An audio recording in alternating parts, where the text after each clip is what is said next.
It all began in Pennsylvania in the late 1800s when Charles Taze Russell came under the influence of a Second Adventist preacher. Russell initiated his own Bible study class, a small group that would ultimately grow to become the Watchtower Bible and Tract Society. Borrowing directly from the prophetic speculations of Nelson Barber, a New York Second Adventist, Russell claimed that in 1799, the world had entered the time of the end. That in 1874, Jesus Christ had returned invisibly, and that the world would come to an end in the year 1914. In 1879, Russell, then 27 years of age, was so passionately convinced these prophetic dates were given by God that he sold his prosperous clothing business and struck out in a new direction. With very little education or theological background, he began printing the magazine Zion's Watchtower and Herald of Christ's Presence. Known today as the Watchtower, this publication, which has grown from an initial printing of 6,000 to well over 288 million copies annually, dictates all major doctrines to Jehovah's Witnesses. During his lifetime, Russell authored a vast amount of literature, including a series of volumes entitled Studies in the Scriptures. According to Russell, no one could understand the Bible without these books, and reading the Bible alone would lead only to spiritual darkness.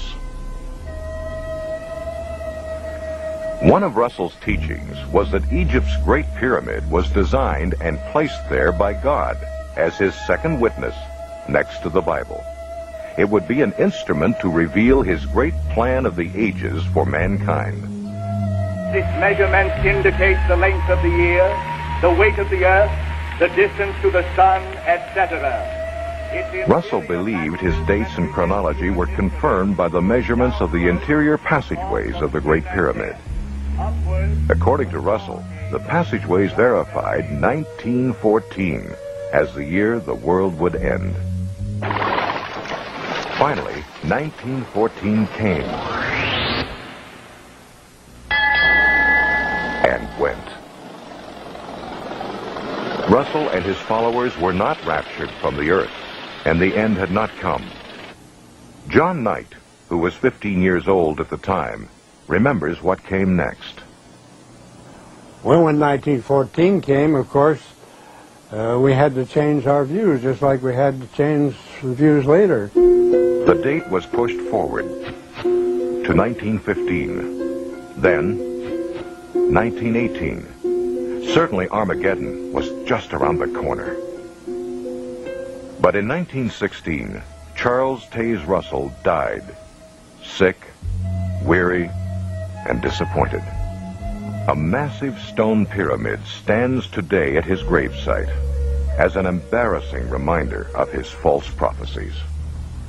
It appears that they are going to remove the pyramid monument that's in the cemetery in Pittsburgh, Pennsylvania, where Charles Taze Russell's tombstone is. Now, the monument is not near his memorial. It's near it, but it's not the memorial. I had always been told that it was the memorial for him, but I found that not to be true. So here's what happened. He had noticed on the internet this morning a statement that somebody had made that the Watchtower seems to be covering up or trying to cover up some of their history by removing this monument that's in the Pittsburgh Cemetery. It's actually at the United Cemeteries in Pittsburgh, Pennsylvania. So I did some digging around. I got on the phone, I tried to call them. My friend in Belgium tried to call them. We couldn't get through. So I called a neighboring cemetery, and a gentleman got on the phone with me. I explained to him who I was, what I was trying to do, that I was just trying to do a little investigation to see if this was true or not. Well, I found it interesting that this man had worked in the cemetery for a long time, but he never noticed the pyramid monument. So he said, I'll tell you what I'll do. I'll take a drive, I'll go take a look and see if I can find it, and I'll just get a picture of it and snap the picture for you. So he went, he called me back, and he says, yes, I did see the pyramid that you were talking about. In fact, they have a flatbed truck there, and they're digging it up as we speak. And he took a picture of it, and I'm going to show you that picture right now. This is happening on September 1st, 2021. But if you notice there, you see that track hoe, and it's right next to that pyramid monument, and there are several people standing around. Now, I don't know if they're removing it, if that's true, but my plan is to leave in the morning on Thursday morning, September 2nd, and Lord willing, I hope to drive up to Pittsburgh, Pennsylvania tomorrow. It's about almost 6 hours away, and I'm going to see and try to investigate this and see what's going on. Are they removing it? Are they restoring it? Are they just getting rid of it? Were they paid by the Watchtower to remove it? I hope to be able to find out that information, and I hope to be able to report that back to you tomorrow. So I just wanted to show you this while I knew about it. It might just be that they were doing something, but I find it interesting that there was a text that came to my friend about this, and then he forwarded this to me. But I will try to report the truth to you tomorrow. And remember, if we do everything in the truth, we're doing it in Christ Jesus. Jesus is the way, the truth, and the life. No one comes to the Father but through him. So I hope to see you tomorrow, and may Jehovah bless you until we meet again. Hello friends, and welcome to jwreasoning.com. I'm here in Pittsburgh, Pennsylvania at the United Cemetery, and over my left shoulder you can see there where the monument once was, the Pyramid Monument. I told you I would try to get here. It took me about 6 hours with traffic, but I made it safely. It's approximately 10:30 in the morning here. It's September the 2nd, 2021. And I'm going to flip the camera around so you can see something, and I'll explain a couple of things as I show you what's taking place here. So you'll notice that they came and they got this thing yesterday, as I showed you on the previous video, and they really did a lot of damage to the grounds trying to get it out. So I also talked to the man up front, and I asked him whose tombstone was it, or whose memorial was it, who did it belong to, and he said the Watchtower Bible and Tract Society. And I asked him if they were the ones that ordered it removed, and he said yes. And I said, so who ordered it removed? And the words that came out of his mouth were Watchtower Bible and Tract Society. I did try to record it. It didn't turn out because there's some construction going on.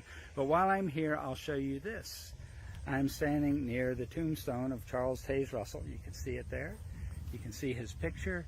And this is the back side of that tombstone. It's about 30 meters, or 30 feet rather, about 10 meters away from where the pyramid, I'm at a loss for words, where the pyramid was. And there you can see that is Charles Taze Russell's tombstone.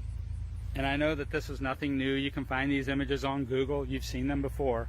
But that's probably going to be the newest site on Google right there, and that is that the pyramid has been removed. So I did get it out of his mouth that the Watchtower Bible and Tract Society removed it. I wish I had that recorded.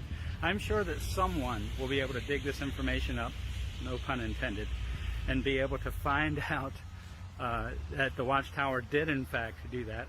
I have no reason to not believe the man. He was a little short with me, but he answered the questions. There were a couple of questions I asked that he wasn't willing to answer, and he said, I can't give that information out. But I hope you continue to study. And friends, remember, there is life after Watchtower. I've talked